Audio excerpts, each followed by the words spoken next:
My world collapsed in the span of a single heartbeat when I saw him, my boyfriend of 3 years, tangled up with someone else in the office storage room. Their bodies pressed together like I didn't exist, like the past 1,000 days meant absolutely nothing. They didn't even have the decency to look guilty when they noticed me standing there, frozen in the doorway. He just shrugged, casual as ever, and said, "Relax, Brett. We were never that serious anyway." Never that serious? 3 years of my life. 3 years of believing in us, of planning a future, of thinking I'd found something real. And his response was to shrug it off like I was overreacting about a canceled dinner reservation.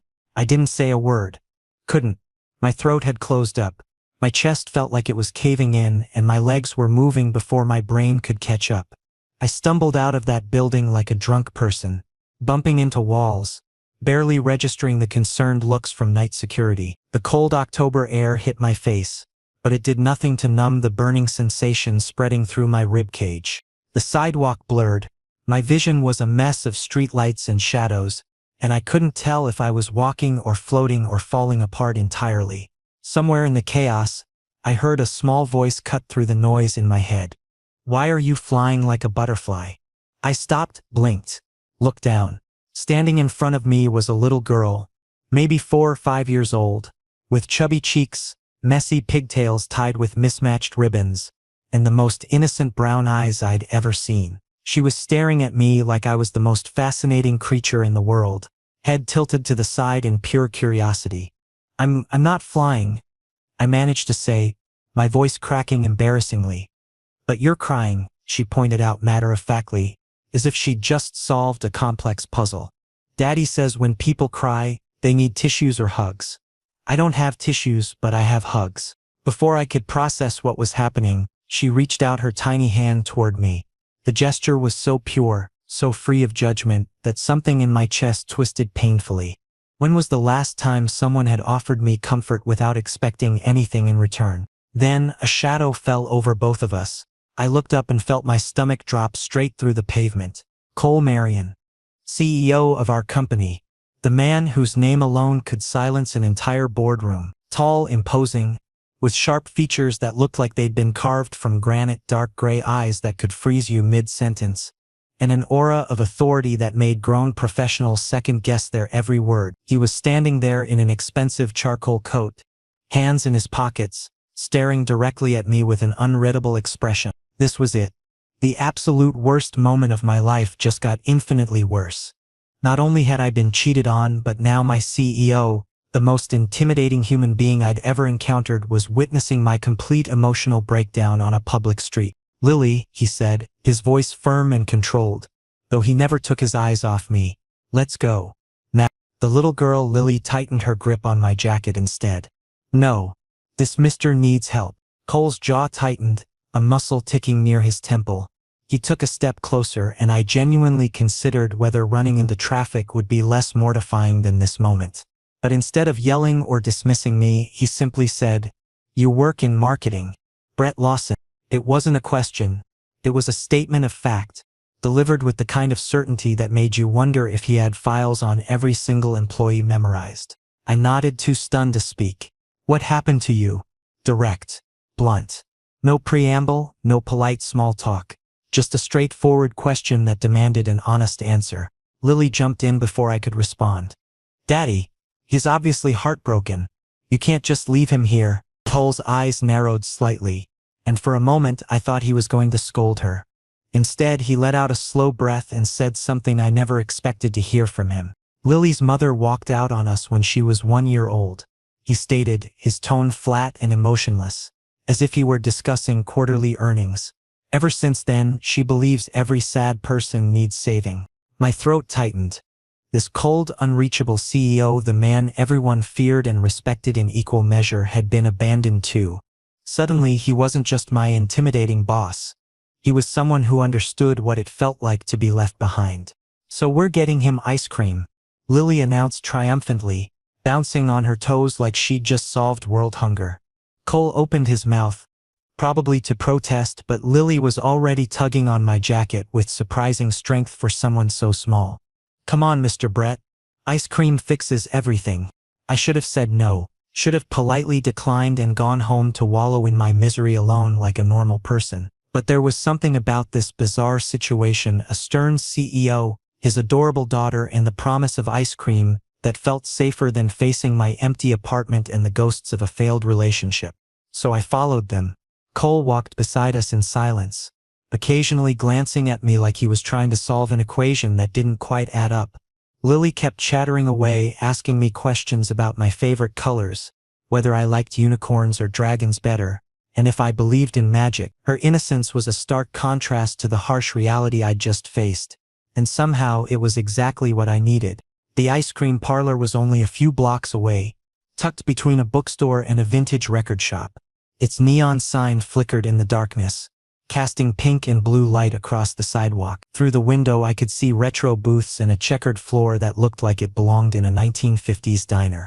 Lily pushed open the door with both hands, the bell above jingling cheerfully. "This is Daddy's favorite place," she whispered to me conspiratorially. "He pretends he doesn't like sweets, but he always finishes mine." I glanced at Cole, who was pointedly ignoring his daughter's revelation, though I could have sworn I saw the corner of his mouth twitch. We settled into a corner booth, Lily bouncing excitedly on the vinyl seat, Cole sitting across from us with his arms folded, and me wedged in the middle of the strangest evening of my entire life. As Lily enthusiastically described every single ice cream flavor to me, I caught Cole watching us with an expression I couldn't quite read. It wasn't anger or impatience. It was something softer, something almost wistful. And for the first time since I'd walked in on my boyfriend's betrayal, I felt like maybe, just maybe, I could survive this. The ice cream parlor had a warm, nostalgic atmosphere that felt disconnected from the chaos of my evening. Vintage posters lined the walls, advertising flavors that probably hadn't existed since then. The air smelled like waffle cones and vanilla, and soft jazz played from a speaker somewhere overhead. Lily was vibrating with excitement, her small hands pressed against the glass display case as she surveyed her options with the seriousness of a general planning a military campaign. "Triple scoop, rainbow sprinkles, extra whipped cream," she declared, looking up at Cole with pleading eyes. Cole raised an eyebrow, his expression somewhere between amused and resigned. "You'll get a sugar rush." "So," Lily countered with the confidence of someone who had clearly won this argument many times before. "You're strong. You can handle me." Cole's lips twitched, a micro-expression that disappeared so quickly I almost thought I'd imagined it. He turned to the teenage girl working behind the counter and placed Lily's order, then surprised me by asking, "And for you?" I blinked, still feeling disoriented. "Anything, something simple." He nodded and completed the order with the same efficiency he probably brought to board meetings. When the server left to prepare our ice cream, an awkward silence settled over our booth. Lily, however, seemed immune to awkwardness. "So, Bread Uncle, why is your heart broken?" "Uncle? I was only 24 years old." Cole shot her a warning look. "Lily, you can't just ask people." "It's okay," I interrupted, surprising myself. There was something about her innocent directness that made lying feel impossible. "My boyfriend, he cheated on me. Today. At the office." Lily gasped like I'd just revealed a plot twist in her favorite cartoon. "That's terrible." Cole's expression darkened in a way that made me genuinely glad I wasn't the target of his anger. When he spoke, his voice was low and measured, each word carefully chosen. "Cheating is for cowards who can't own their choices." The way he said it with such conviction and barely contained rage told me this wasn't just a philosophical observation. This was personal experience talking. "Exactly," Lily agreed enthusiastically, though she clearly didn't fully understand the conversation. "Bad people should go to timeout forever." Cole's stern expression softened when he looked at his daughter, and I saw a glimpse of something vulnerable beneath his cold exterior.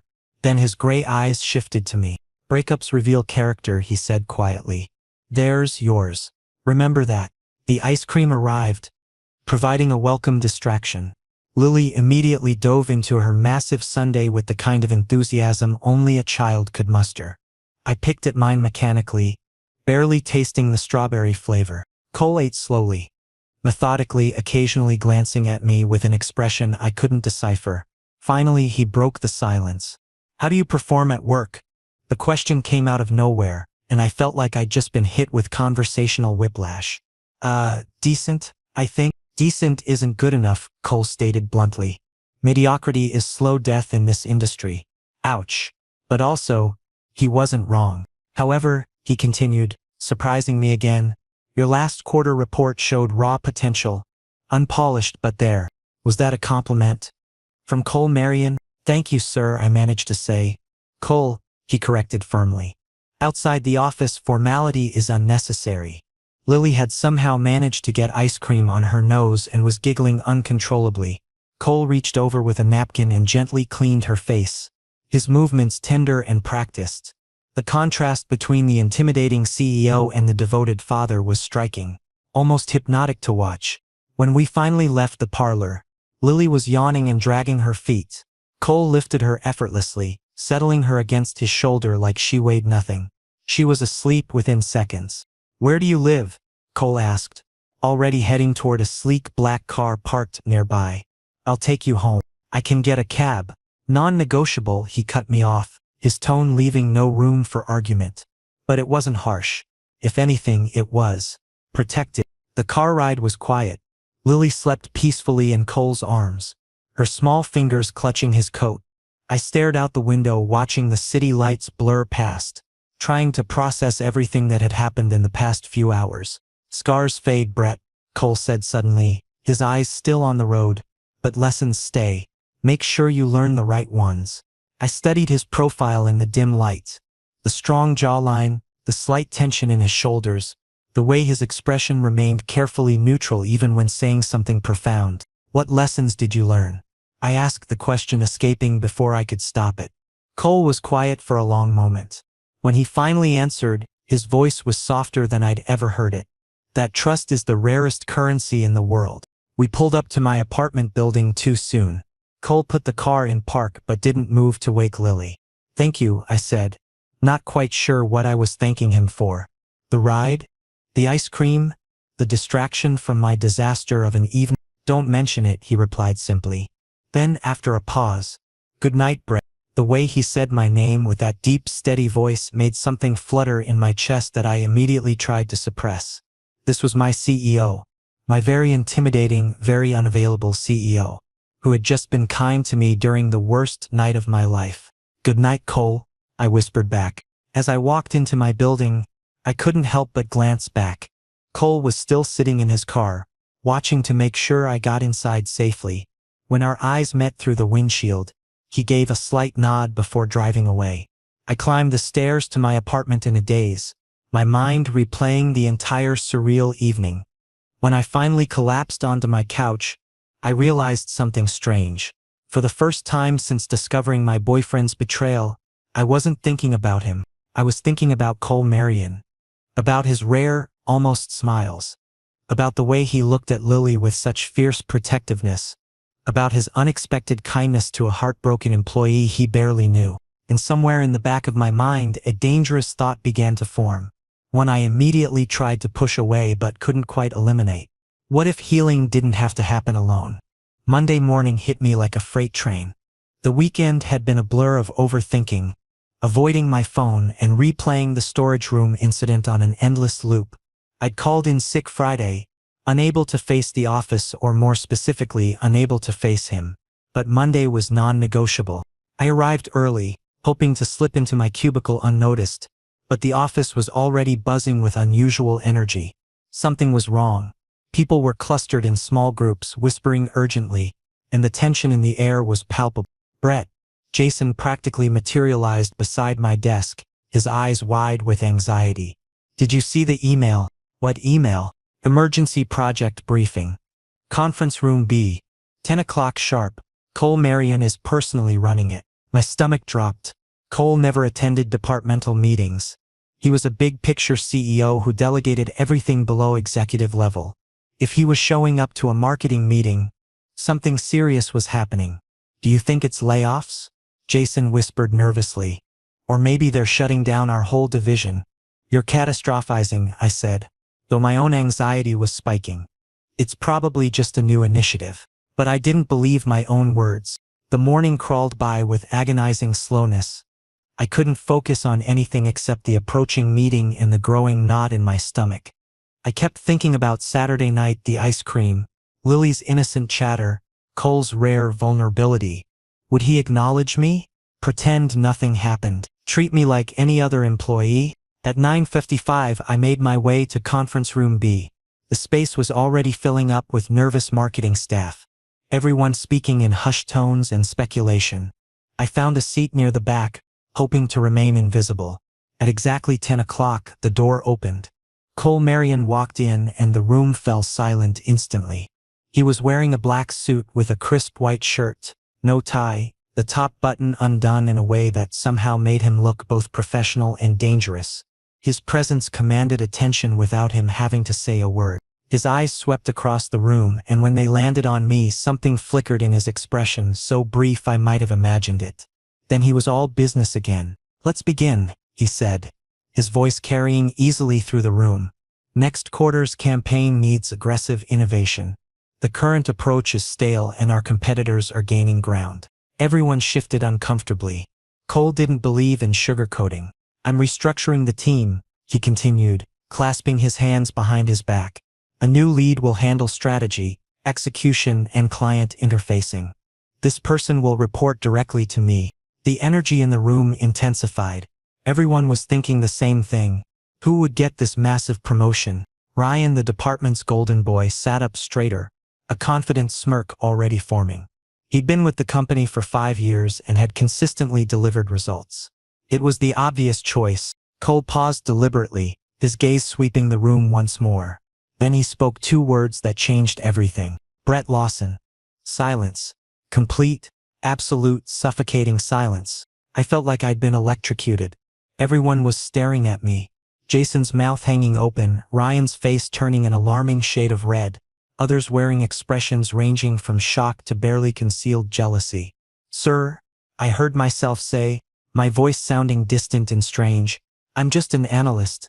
I don't have the experience." "You were an analyst," Cole corrected, his tone brooking no argument. "Now you're a lead. Prove me right or prove me wrong. Your choice." It wasn't a gift. It was a challenge, delivered publicly with no room for retreat.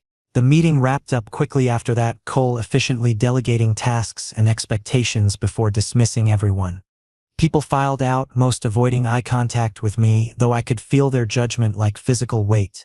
I stayed seated, paralyzed by shock and confusion. Cole remained as well, methodically organizing his papers with deliberate slowness. When the room emptied, I finally stood. "Cole, this decision is based on merit," he interrupted, finally looking at me directly. "Your concepts are fresh, rough around the edges, but fresh. That's what we need right now." "But people will think." "People always think," he said flatly. "Prove yourself through work, not through worrying about gossip." He extended a file toward me. When I reached for it, his fingers briefly brushed against mine. A contact so fleeting it could have been accidental, but the way his eyes held mine for just a second longer suggested otherwise. "One more thing," he added, his voice shifting to something less formal. "Lily wants you to come for dinner. Wednesday evening, if you're available." My heart stuttered in my chest. Yes, I'm available." "Good." For just a moment, his expression softened, a hint of a smile that disappeared almost immediately. "Fair warning, she's discovered cooking videos online and has been experimenting. Approach with caution." I couldn't help but laugh, a genuine sound that surprised both of us. Cole's eyes warmed slightly at the sound before his professional mask slipped back into place. "Dismissed, Lawson." I left his office in a daze, clutching the file like it was the only solid thing in my rapidly shifting reality. In the span of 1 weekend, I'd gone from heartbroken and lost to promoted and personally invited to my CEO's home for dinner. Jason cornered me immediately in the hallway. "Dude, what just happened in there?" "I have no idea," I answered honestly. "CEO personally promotes you and invites you to dinner?" Jason's eyes were calculating now, suspicious. "Brett, seriously, what's going on between you two?" "Nothing," I said too quickly, my face heating up. "It's not like that." "Then what is it like?" I didn't have an answer, because honestly, I didn't know what it was like. All I knew was that Cole Marion had somehow become tangled up in my life at the exact moment Everything else was falling apart, and I had no idea if that was the best or worst possible timing. Just be careful, Jason said. Finally, his voice dropping to a more serious tone. Office politics can destroy careers, especially when they involve the CEO. His warning echoed in my head for the rest of the day. I knew he was right. I knew getting involved with Cole in any capacity beyond professional was dangerous, but as I sat at my new desk, looking at the promotion paperwork I still couldn't quite believe was real, I realized something troubling. I was already involved. Had been since Saturday night when a little girl with messy pigtails decided I needed saving and her father decided to let her try. And the scariest part, I wasn't sure I wanted to be saved from this. Not anymore. Wednesday evening found me standing outside Cole's penthouse, my finger hovering over the doorbell as I took 3 deep, steadying breaths. This was just dinner. A casual meal with my boss and his daughter. Completely normal. Absolutely not terrifying. The door swung open before I could press the button, revealing Lily in an oversized apron covered in flour, her face dusted with white powder and her eyes absolutely sparkling with excitement. "Brett, uncle, you came." She grabbed my hand and yanked me inside with surprising strength. "We're making pizza. From scratch. Daddy said buying frozen ones is like giving up on life." I couldn't help but smile as I stepped into the penthouse. The space was surprisingly lived in. Yes, it was luxurious floor-to-ceiling windows overlooking the city, modern furniture, expensive artwork, but it also had Lily's colorful drawings magnetized to the refrigerator, a organized collection of toys in the corner, and family photographs scattered throughout. Pictures of Cole and Lily at different ages, capturing moments of genuine happiness that I'd never imagined the stern CEO experiencing. The kitchen was where I found Cole, and the sight nearly made me forget how to breathe. He was wearing a gray Henley shirt with the sleeves rolled up to his elbows, his usually perfectly styled hair slightly mussed, and his hands dusted with flour. He looked domestic and relaxed, and devastatingly attractive in a way that his expensive suits had never quite achieved. "You're early," he observed, a hint of amusement coloring his tone. "Punctuality is good," I replied awkwardly, internally cringing at my inability to form coherent sentences. "It's rare," Cole corrected, his lips quirking into what could almost be called a smirk. "Come here. Lily has very specific opinions about pizza toppings, and she's recruited you as her ally." The next hour was surreal in the best possible way.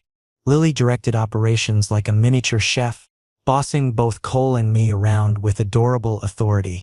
I chopped vegetables while trying not to stare at Cole's forearms when had forearms become so distractingly attractive, and listened to Lily's elaborate theories about pizza construction. "Pineapple," Lily announced decisively. "Pizza needs pineapple." Cole's expression shifted to one of genuine horror. "Absolutely not. That's a crime against food. Half and half," I suggested diplomatically, trying not to laugh at their serious debate over fruit on pizza. Cole looked at me with something approaching respect. "Compromise. Smart." We worked together in comfortable rhythm, and I found myself relaxing in a way I hadn't expected. This wasn't the intimidating CEO from the office. This was just Cole, a father trying to make his daughter happy, a man who clearly enjoyed cooking, someone who could laugh at himself when he accidentally dropped cheese on the floor. Dinner was chaotic and wonderful.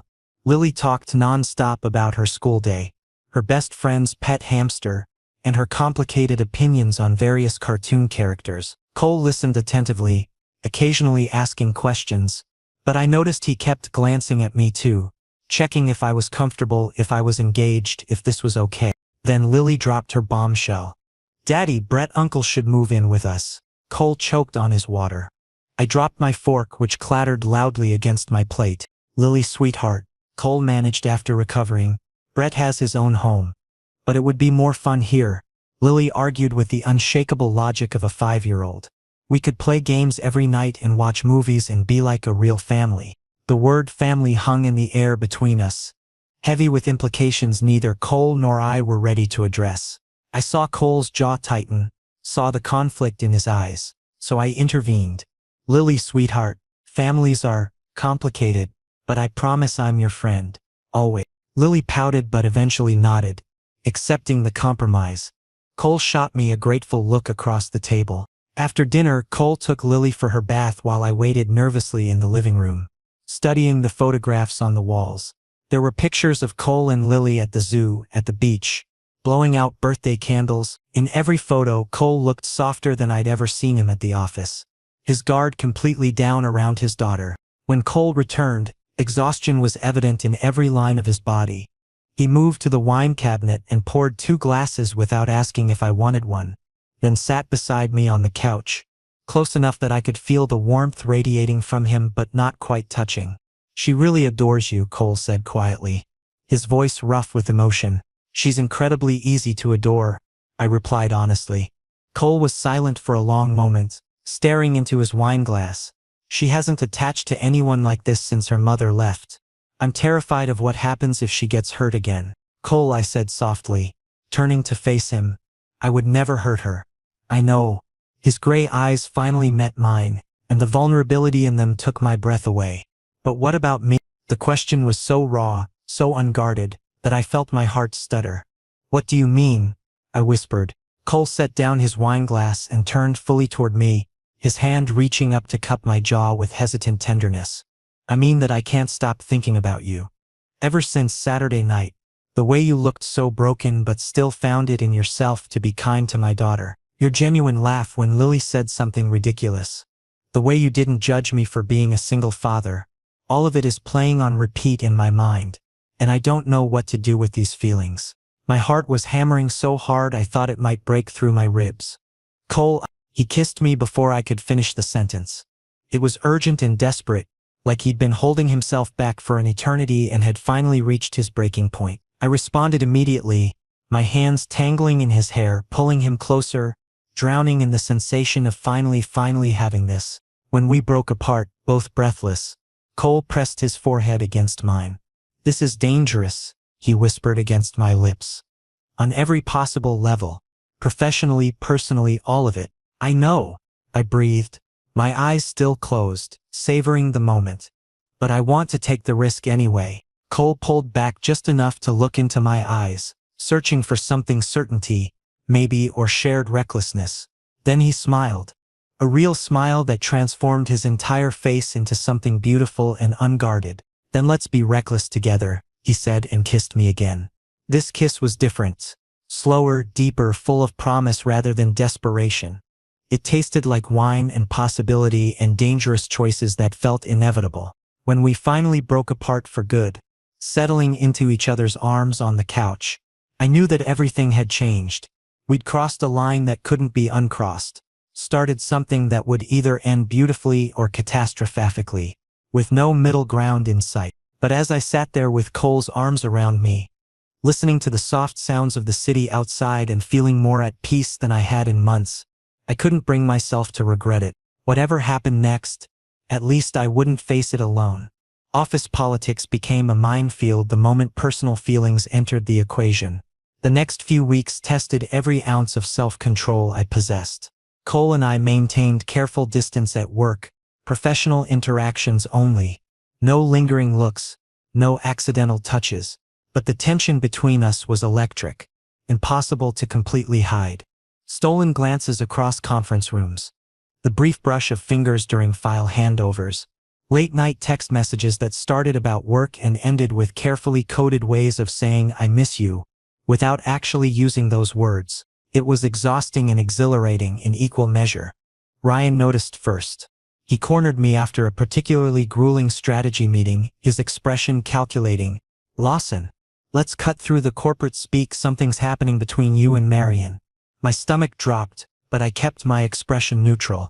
"That's absurd." Ryan laughed, but there was no humor in it. "Really? Then explain why he personally reviews every single one of your presentations. Why you're suddenly handling our highest value clients. Why he remembers how you take your coffee." "Because I'm good at my job," I shot back firmly. "If you have complaints about my performance, take them to HR. Ryan's eyes narrowed dangerously. "Be careful how far you climb, Brett. The falls from the top hurt the most." It was a clear threat, and it unsettled me more than I wanted to admit. That evening I met Cole in his office after most of the staff had left. He'd locked the door and drawn the blinds, precautions that felt both necessary and paranoid. Ryan's suspicious, I told him without preamble. Cole's expression darkened. Ryan is ambitious and jealous. Ignore him. But what if he's not making empty threats? What if rumors start spreading? Then we handle it, Cole interrupted, his hands settling on my shoulders with reassuring weight. Together. That's how this works. Together, I echoed, letting myself lean into his touch. Cole pulled me close, resting his forehead against mine in a gesture that had become our private comfort. Do you regret this? Us? Never, I whispered fiercely. Do you? His answer came in the form of a kiss. Slow and deep and possessive, conveying everything words couldn't quite capture. But the Lily situation was becoming increasingly complicated. She was growing more attached with each passing week. Weekend sleepovers at the penthouse. Movie marathons where she'd fall asleep between us on the couch. Park trips where other parents probably assumed we were already a family unit. People were starting to notice. Jason pulled me aside one afternoon, his expression genuinely concerned rather than gossipy. Brett, I need to ask you something as a friend. Where is all this heading? Have you thought about the long-term implications? Long-term. Commitment. Future. Words that made my chest tighten with anxiety, because I hadn't let myself think that far ahead. Cole's past was messy. An ex-wife who'd abandoned them both. Lily was vulnerable, already too attached. And me? I was barely healed from my own relationship disaster. One night after Lily had gone to bed, I found Cole standing on the balcony, staring out at the city lights with distant eyes. What are you thinking about? I asked softly, joining him. Cole sighed heavily. I'm wondering if I'm being selfish, dragging you into my complications. Letting Lily get attached when there's no guarantee of permanence. My chest tightened painfully. Cole, I'm here by choice. But is this really what you want? He turned to face me, his gray eyes intense and vulnerable. A messy relationship? Complicated family dynamics? Constant scrutiny at work? I stepped closer, close enough to see the worry etched into his features. I want you. I want Lily. I want this beautiful, chaotic mess. Yes, it's scary, but it's also worth it. Something in Cole's expression softened. Promise me something. Anything. If this ever becomes too much, if you feel overwhelmed or trapped, don't just disappear. Talk to me first. Please. The plea in his voice broke my heart. This was someone who'd been abandoned before. Someone who'd built walls to protect himself and his daughter from that kind of pain happening again. I promise, I said firmly. I'm not going anywhere. Cole kissed me gently, gratefully, and for a moment everything felt manageable. But the universe has a cruel sense of timing. The next morning, I received an email summoning me to HR. My blood ran cold when I walked into the conference room and saw not just the HR director but Cole, Ryan, and several executives I didn't even recognize. Ms. Brennan, the HR director, sat at the head of the table with a thick file in front of her. Her expression was professionally neutral in a way that promised nothing good. Mr. Lawson, please sit down. I sat, my hands clenched under the table. Mr. Ryan has filed a formal complaint alleging favoritism, inappropriate workplace conduct, and ethical violations. Ms. Brennan's voice was clinical, detached. He's provided evidence suggesting a personal relationship between you and Mr. Marion that has compromised professional objectivity. She slid several photographs across the table. Time-stamped images of Cole and me in the office parking garage late at night, standing closer than colleagues should. Another of us at a coffee shop downtown. Cole's hand on my arm. Nothing explicitly romantic, but damning in context. My mouth went dry. Cole's expression was carved from stone, revealing nothing. These allegations are serious, Ms. Brennan continued. They require a thorough investigation. Until its completion, Mr. Lawson, you're being reassigned to a different department with no direct reporting relationship to Mr. Marion. That's completely unnecessary, Cole started, but Miss Brennan cut him off with a sharp look. It's non-negotiable, Mr. Marion. This is about protecting the integrity of this company. The meeting dissolved into legal terminology and procedural explanations that washed over me like white noise. When we were finally dismissed, Cole tried to catch my eye, tried to speak to me, but I couldn't. I walked away quickly, my vision blurring with anger and hurt and fear. That night, there was a knock on my apartment door. When I opened it, Cole stood there drenched from the rain, his eyes desperate and pleading. Brett, please. Let me explain. Explain what? The words came out more bitter than I'd intended. That this was inevitable? That we were naive to think we could make this work? That Lily's going to be affected because we couldn't keep our personal and professional lives separate? Don't. Cole's voice cracked, raw and broken. Don't talk about Lily like she's collateral damage. She loves you. And I. He stopped, took a shaking breath. I love you. The words hung between us, electric and terrifying. You. What? I whispered. Cole stepped closer, rain dripping from his hair, vulnerability written across every feature. I love you, Brett, deeply and terrifyingly. Yes, this situation is messy and complicated, but what I feel for you is real. The question is it real for you too? My vision blurred with tears I'd been holding back.